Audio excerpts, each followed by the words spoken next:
Okay, well, what we're gonna do is we're gonna take panel 2, session 2, and we're gonna call Kobra up here, and you and I are gonna very quickly do what we were gonna do for 40 minutes. We're gonna do it in 20.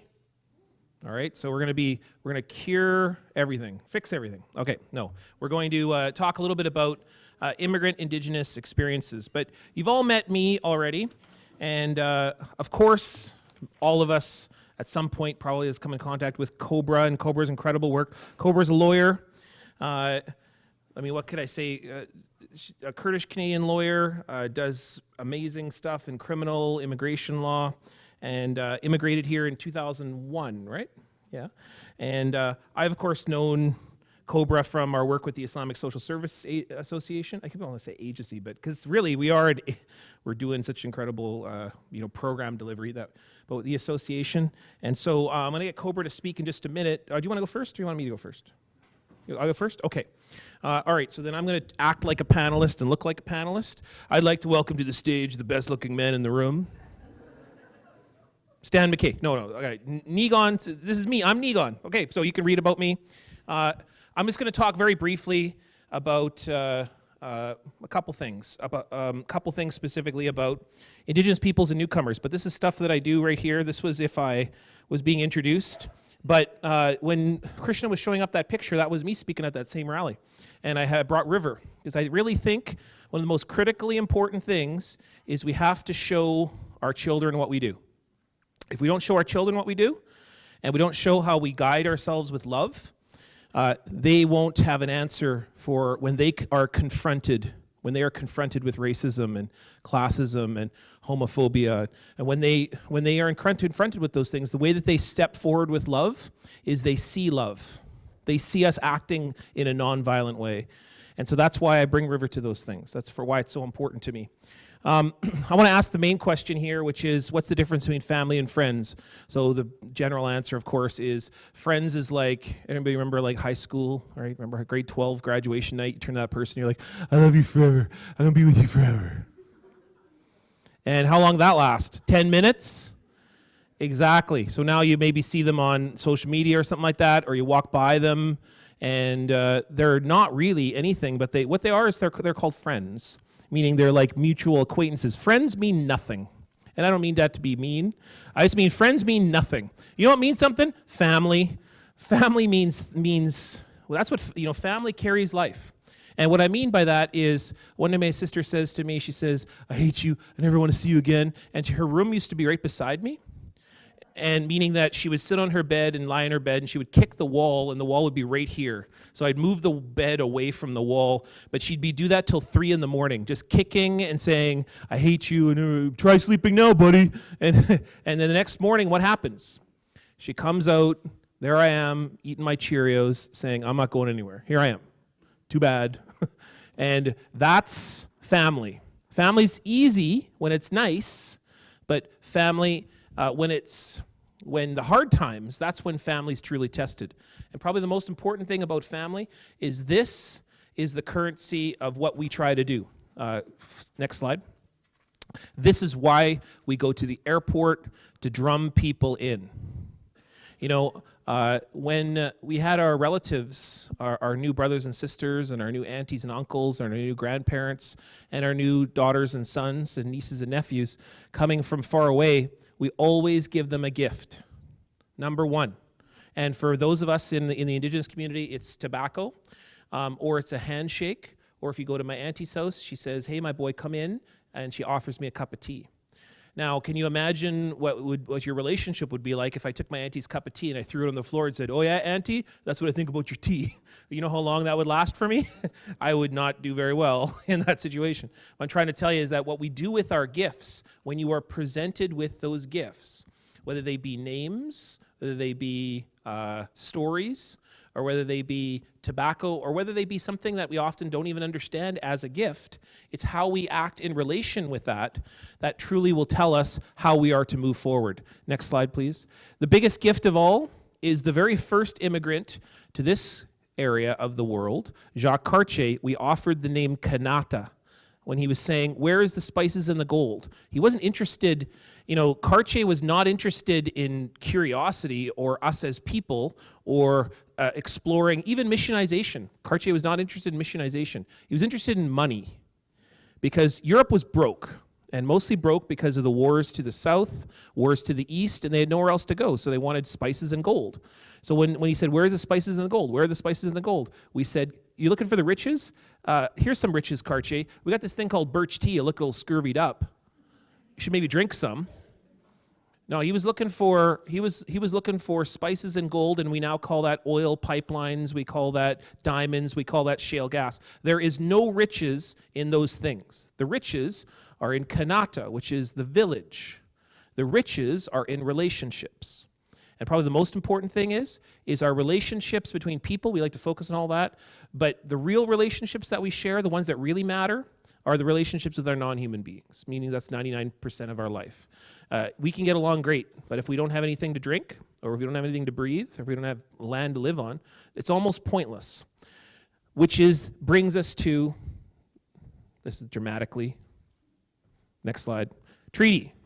The whole purpose of treaty is a gift-giving endeavor. It is not about going to university or a pair of glasses or houses. It's not about any of those things. It's about how do we share space? How do we offer gifts to one another? And how do we continue our lives and create peaceful lives together while moving together? That's what treaty is all about. I don't have much more time to just explain all of that and what that looks like, but none of that has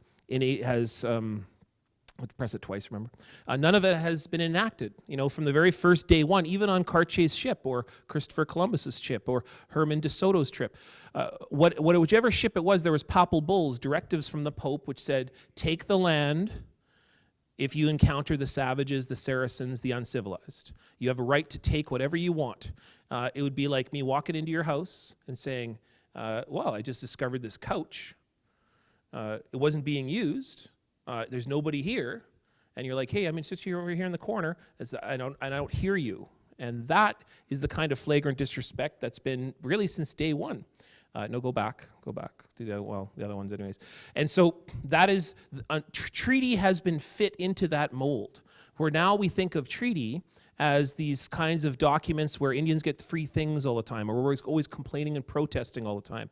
Or we're just welfare bums sucking off the government and so on. And that kind of ideology is what I see most often in immigrants who come to our community. They have inherited that and believe it to be true and say things like, well, and I'll be honest, this doesn't really make a difference between it's a Mennonite population in Steinbach or whether it be a newcomer population in Winnipeg or whether it be Ukrainians in Lockport. They say things like, I worked really hard and I just picked up my bootstraps, and if Indigenous people just pick up, they just work really hard, they'll get somewhere. And I'm like, there's no bootstraps to pick up. You can't even buy the boots because there's no stores. Oh, and by the way, most of us are 90% population loss because of the moldy houses and tainted water. Never mind the youth suicide, because we've been taught that we're savage and deficient and uncivilized, et cetera, et cetera, et cetera. Now, as we begin to understand that, we then look at treaties, and next slide, sir. And we look at treaties and we say, okay, the most important thing for us all to understand is that we are all in this together. And we have inherited this horrendously divisive legacy, which have involved people locked in closets, locked in bathrooms, people who have been denied basic human rights. And if you want to know anything that is more proof of that, if you see the recent Tina Fontaine report, in 1996, the Royal Commission on Aboriginal Peoples came out to assess the largest comprehensive report of Indigenous peoples in Canadian history. 440 recommendations. Vibrant, full, change parliament, change society, change child welfare, change justice. So then none of those are implemented. So then we get to the TRC, and the TRC goes, okay, here Canada, try this. 94 of them. It's 1/4 of the 440. And Canada's like, oh gosh, okay, well, maybe we should teach newcomers. Maybe we should ask the Pope to apologize. And then Canada's like, oh my gosh, we can't handle that. Only 7 of the 94 have ever been really enacted in any meaningful fashion. So the Tina Fontaine report comes out, and the child advocate goes, here Canada, try 5. And it is so basic. It's like we should give young people who are sexually exploited safe people to talk to, competent people. We should give them safe places to go. We should give them, work on the issue that within our criminal justice system, there are venues that lead Indigenous peoples to the streets or to the jails. That's your two options. And neither one of those are options. Treaties have been one of the most stressful ways in which we can talk about, but they can also be the venue to talk about, next slide, reconciliation. Now, one of these guys is my dad. Anybody want to guess which one it is? Anyways, so I bring up reconciliation because for many of us working in the community, I'll be frank, reconciliation is becoming a dirty word for us. There are those of us who are working on this, but we are getting attacked by not just racists, but by people within our own community because they are seeing little hope remaining, even to the point where Romeo Saganash steps up in Parliament, and one of the nicest guys ever, and then drops a swear word. And he turns to a prime minister that likes to talk about reconciliation, but then enacts the exact same procedures of 150 years. He says nation to nation, but we have not even close. If anything, we're like nation to rural of St. Andrews. That's basically what Indigenous self-government looks like. So the biggest challenge that we're facing right now is the issue of how are we going to live together. So I just want to tell you one other thing before I go here. When I first got involved in this work, I never thought I'd be involved with the Islamic community. I never thought I'd go to prayers on a Friday afternoon. I grew up in Selkirk, man. I grew up pretty right-wing. Like most of my family, right-wingers. And there are people who believe in some very divisive things. My auntie one time said to me, this is my auntie on I have an Indigenous and non-Indigenous side. My mom's side is French and British. On my French and British side, my auntie said to me one time, she said, why don't you people stop complaining and protesting all the time? I go, Auntie, I'm your people. There's no you people here. It's your people. In fact, your people is my people. It is our people. And that is a long endemic tradition of being taught division. Now, like I told you before, I never thought I'd be doing this work. I certainly never thought I'd be calling Auntie Shahina Auntie. I really never did. I remember meeting her for the very first time when I was a teacher at Kelvin High School, and I met her, and it was right after 9/11.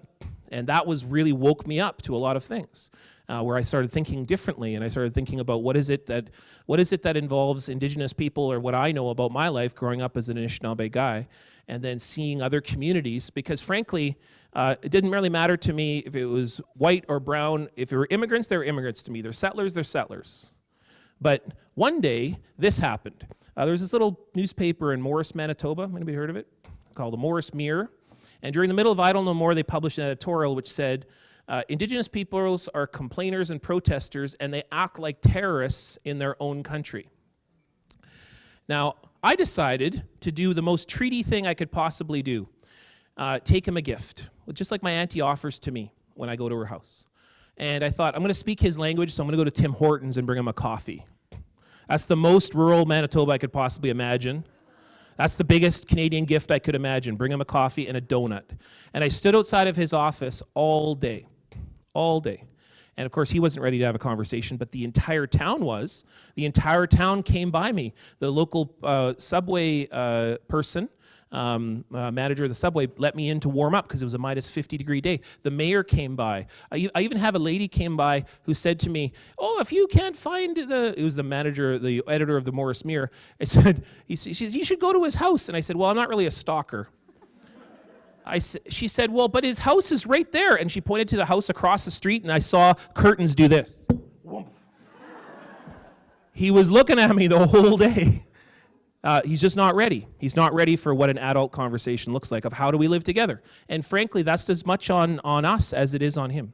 How do we bring everyone together to a conversation of bravery? And so one day, I started going around the country, getting a lot of speaking gigs and stuff like that. And I used to start out my speaking gigs by this. I used to start off talking about the Morris Mirror and what I did to try to enact a peaceful dialogue. And then I say, this is Morris, Manitoba. Look, man, he might not have been ready, but the town was ready, and all these different people were ready. And I say, do you know what it feels like to be called a terrorist in your own country? And then one day I came and spoke to the Islamic Social Service Association. I said, you know what's like? Actually, you do know. And that's when I realized the importance of ally building. And that's when I realized, and I started working, of how critically important it is that I go to prayers on a Friday. It is not my way, but it is my way. In fact, I have learned some of the most profound Anishinaabe things through my relationship with Omar, Shahina's son. And I can't tell enough stories to be able to talk about how critically important this work has been for me.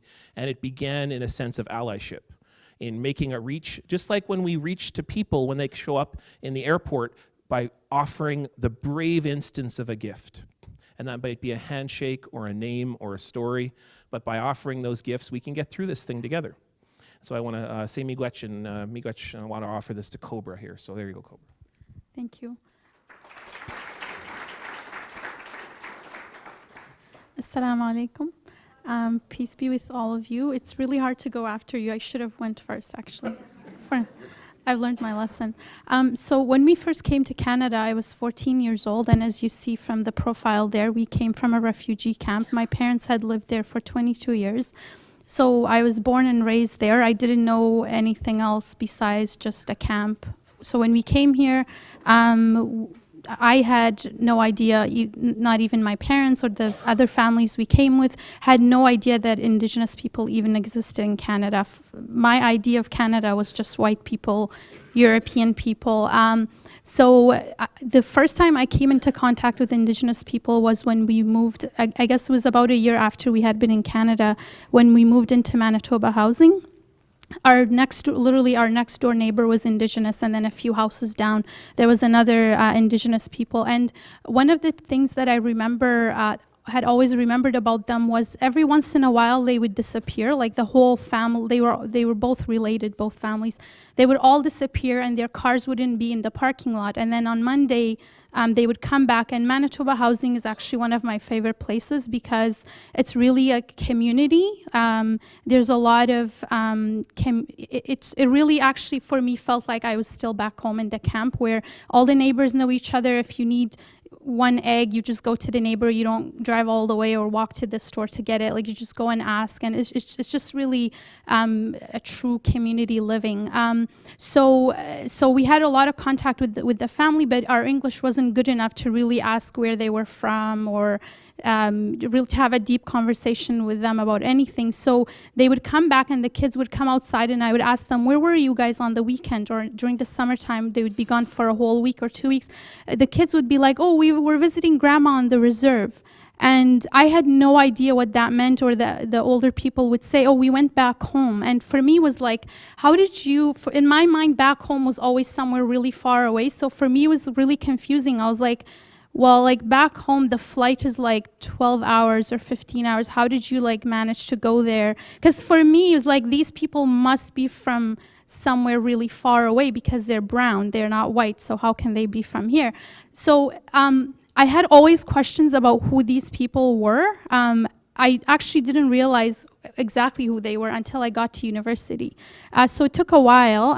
I remember taking a treaty class at University of Winnipeg, and sitting in the class, our professor was like the first few classes, started talking about treaties and how,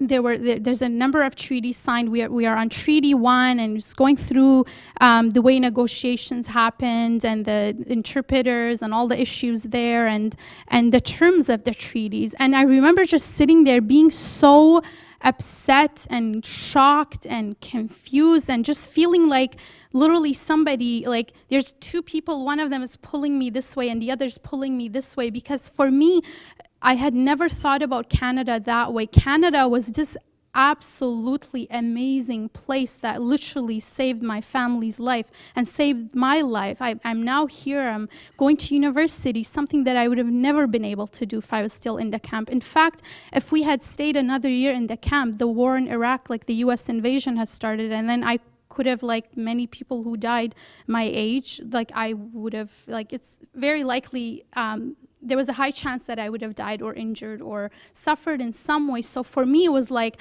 I don't even want to learn these things. It was so uncomfortable to go to that class every day, because every day I was learning more and more. And when it went to, when we started learning about residential schools, I was just so upset. I was like, I don't know how I can make sense of this. How can Canada be so good, bringing us to here and having all these services and schools and work and all, and the biggest thing for us was the stability and the peace. And now all of a sudden I'm like, I'm hearing something else about Canada. Like, how did people let that happen? How is it that there are so many good people, yet these horrible, horrible things happen? Like, how can you take children away from their mothers? I just couldn't take that image away from my mind of a child being taken away from their mothers. And where's that mother now, and what is she going through? And so I started talking to my parents, because in our language, we were calling them, like, we would refer to our neighbor as like the pesud, which means like the red skin. And so as I was learning more and more at school, I started telling my parents, we can't use that word anymore. And they're like, well, that's what they are. We don't have any other name. And so we started talking in our family that we just have to stop using that. It took a little bit of time, but we stopped using that. We now call them, the closest we came to like First Nation is Kanadai Asli, which means like the original people, or the original Canadian. I'm not sure if that's the best, but for now that's, I think, better than red skin. Yeah. I think that many refugees, especially refugees, because there's a difference between economic immigrants who come here, they're doctors and engineers and lawyers. Not all of them, but a lot of them are doing really well back home. They could possibly stay there and still be safe. Not everyone, again, but with refugees, literally, we don't want to leave. We're leaving because we have to. Like, my parents would not want to be here if they didn't really have to. Do you know what I mean? Like, they come from a really mountainous, beautiful area in Iran.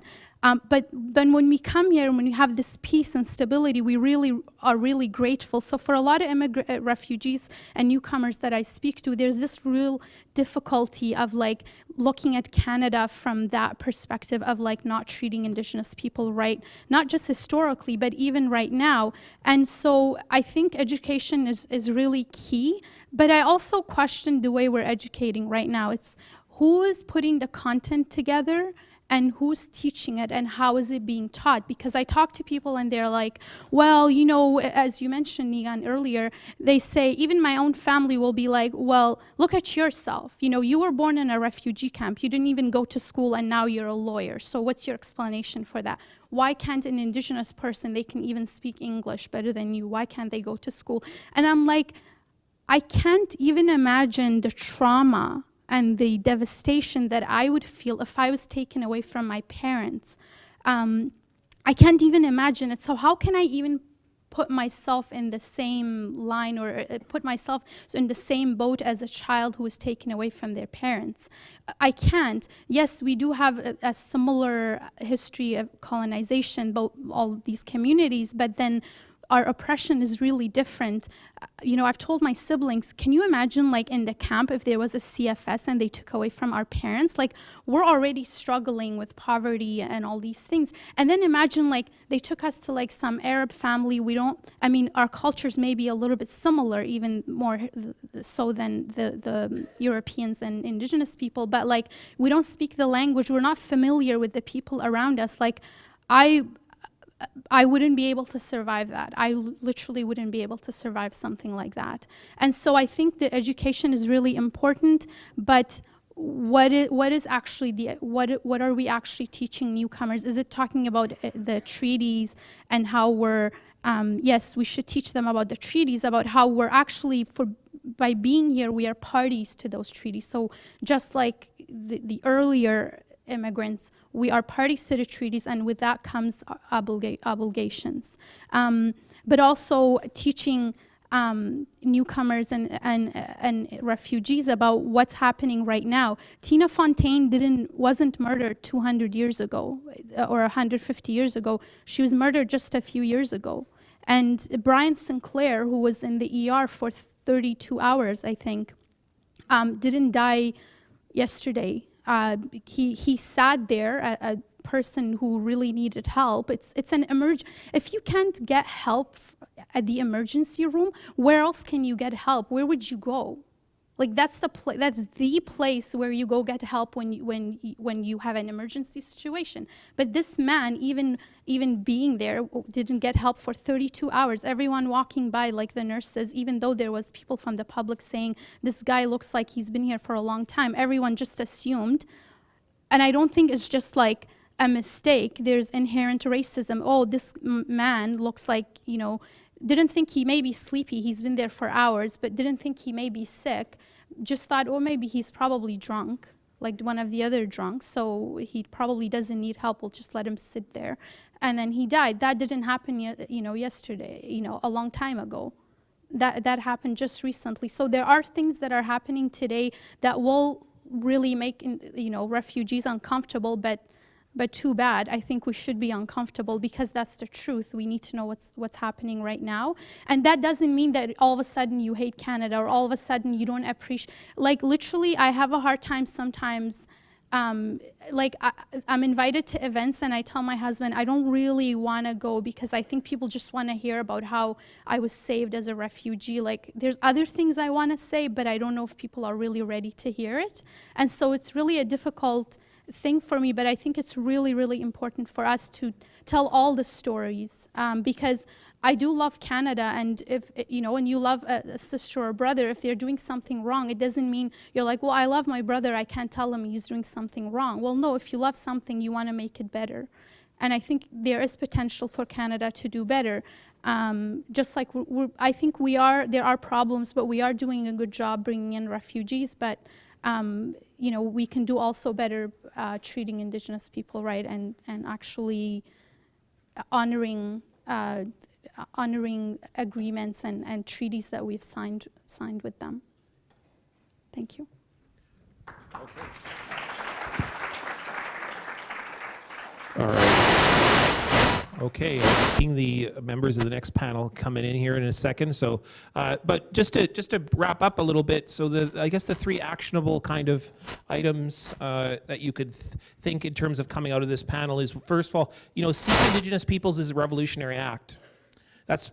And then most importantly, seeing them as human beings, seeing us as human beings is a revolutionary act. It shouldn't be, but it is. If I wrote that in the newspaper the other day, and I have never gotten the kind of hate mail that I got from that comment because people deeply personalized it. They said, I see Indigenous people as human beings all the time. I'm like, the number one problem is if you personalize this and you say this is a personal attack against you, there is nothing that you've taken out, and perhaps you need to be uncomfortable. Oh, sorry. How's that? By personalizing it, then you go to inaction. Then you say, oh, well, that's just a person with an opinion. And when people publish pieces that either confront or engage, racism is not the other side of the argument. But oftentimes, that's what people go, oh, we got to hear the other side of the argument, Niigaan. And I'm like, all right, well, if you can deal with the idea that this is an issue that we all have to deal with, and we all inherit, that's the kind of work that we're doing here at ISA by holding a forum like this. This is not just the only work that ISA does, of course. Some of the critical work that we do is working with newcomers to understand what is the intricacies of being a treaty person. And that while you are in a house, people have also been removed from that land for you to be in that house. And that's not a personal attack. That is a now what do we do about it statement is what that is. And so part of our reconciliation grant moving forward is that we want to do work that enacts, and what we hope is that the conversations that'll take place in the next little while, when you have your conversation cafes, coming up with ways in which our grant can promote healthy relationships between immigrant and Indigenous communities would be very helpful. So I know there's great ideas out there. We don't have them all as board members, and so I want to just throw that out there for the next conversation cafe. But I can already see the standing up technique. You're trying that. That's very good. That's the standing up technique means get off the stage. So Kobra, are you okay with that? You want to say anything more? No, I'm good. Okay, you're good? Okay. So miigwech to you, and we're going to move on to the next panel. So I'm going to step into the... Okay, so we're going to take a 5-minute break. That means that we're going to come back here at 2 o'clock. 2:01.